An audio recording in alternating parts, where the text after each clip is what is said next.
ناظرین یہ جو 22 جون کے ریمارکس سنائے ہم نے محترم جسٹس قاضی فائزہ صاحب کے 3 جو ہیں وہ 2023 کے وہ آپ کو سنا دیتے ہیں. میں اس بینچ کو بینچ تصور نہیں کرتا, میں کیس سننے سے معذرت نہیں کر رہا, میں اس وقت تک کسی بینچ میں نہیں بیٹھ سکتا جب تک اس کا فیصلہ نہیں ہوتا. جو پریکٹیکل پروسیجر کا اس ٹائم وہ چیلنج ہوا تھا, اس کو اسٹے آرڈر دیا ہوا تھا اس وقت کے چیف جسٹس صاحب نے.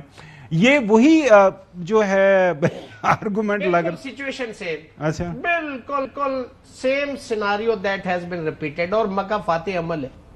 اس وقت انہوں نے کیا, آج یہاں ایسا ہو رہا ہے.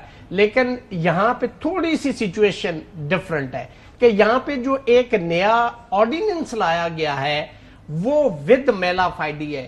کیوں؟ اس لیے کہ just to maneuver so many things in the Supreme court.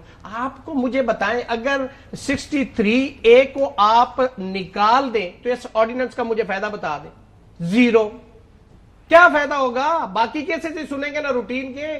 اس کو لانے کا مقصد صرف یہ ہے کہ آپ اس علت کو دوبارہ سے اس ملک کے اندر سرایت کرنے کی اجازت آپ مانگ رہے ہیں, اور میں آپ کو پریڈکٹ کر رہا ہوں کہ اس کے کانسیکوینسز یہ ملک بھی دیکھے گا, یہ قوم بھی دیکھے گی, اور اس کا پچھتاوا بھی آپ دیکھیں گے, اور پھر وہی چھانگا مانگا والی سیاست بھی آپ دیکھیں گے. اس کو آپ جمہوریت کہتے ہیں. یہ جمہوریت نہیں ہے. ٹانکے کو جو ہے وہ دوبارہ درست کرنا لیکن ایک بات میں امپورٹنٹ کرنا چاہ رہا ہوں, اگر جلدی مجھے میں بڑا اہم سوال نقوی صاحب سے پوچھنا ہے, جلدی کیجیے گا, سوال میں نے کرنا ہے. میں سر یہ مجھے بتا دیں آپ کہ موجودہ صورتحال کے اندر اگر کوئی جج کسی کمیٹی کا رکن ہے وہ کمیٹی میں نہیں آتا, ایک جج جو کہ بینچ کا رکن ہے وہ بینچ میں نہیں آتا, تو کیا تمام کام کو فریز چھوڑ دینا چاہیے؟ کیا ایسا ممکن ہے؟ کیا ادارے نے کام کرنا ہے یا شخصیات نے کام کرنا ہے؟ ادارے اگر 2 لوگ اویلیبل نہیں ہیں پورا کا پورا ادارہ کام چھوڑ دے, ججز اویلیبل نہیں ہوتے, پورا ادارہ چھوڑ دے, بیمار ہو جاتے ہیں سب کو. لیکن آج یہ آرٹیکل 63A اور ریویو کے حوالے سے آپ کو یہ ساری چیزیں 27 ماہ بعد کیس لگا ہے سر, 27 ماہ بعد.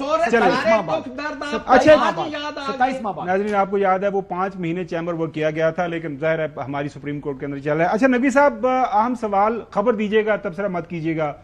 جو آج ہم دیکھ رہے ہیں کہ پاکستان پیپلز پارٹی بہت ایکٹیو ہو گئی ہے یہ 26ویں آئینی ترمیم کے حوالے سے. پی ایم ایل این پیچھے جا رہی ہے. میں چوہی صاحب سے بھی ایک کامنٹ لوں گا.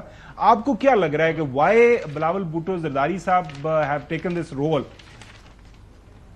دیکھیں, کانسٹیٹیوشن کورٹ کی تو وہ پہلے دن سے بات کر رہے ہیں. آپ اگر آپ میثاق جمہوریت سے لے لیں اور آج تک, اور یہ بات میں نے کچھ دن پہلے بھی کہی تھی کہ کانسٹیٹیوشن کورٹ تو بنانا ضروری ہے اور اسی پہ کام ہے.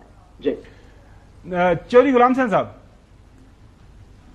سیم سوال یہ ہے کہ جو ایفرٹ کر جی مسلم لیگ نون جو ایفرٹ کر رہی تھی وہ ناکامی سے دوچار ہوئی تھی, اور پیپلز پارٹی یہ سمجھتی ہے کہ وہ باقی بالکل صحیح سمجھ اپنے ممبرز کو اور باقی پارٹیوں کو بھی ہم ساتھ ملا لیں گے, اور کوئی یعنی جو دلیا کر لیں. امینڈمنٹس ہیں ان کے اچھا ٹائم کا کانسٹیٹیوشن ابھی انتظار کرنا پڑے گا. کانسٹیٹیوشن کوڈ کے اوپر آپ کیوں ناراضگی ہے؟ مطلب 2-3 باتیں بنیادی. جی اس کے اندر ججز کو تعینات کون کرے گا؟ پرائم منسٹر کرے گا ود کنسلٹیشن آف پریزیڈنٹ.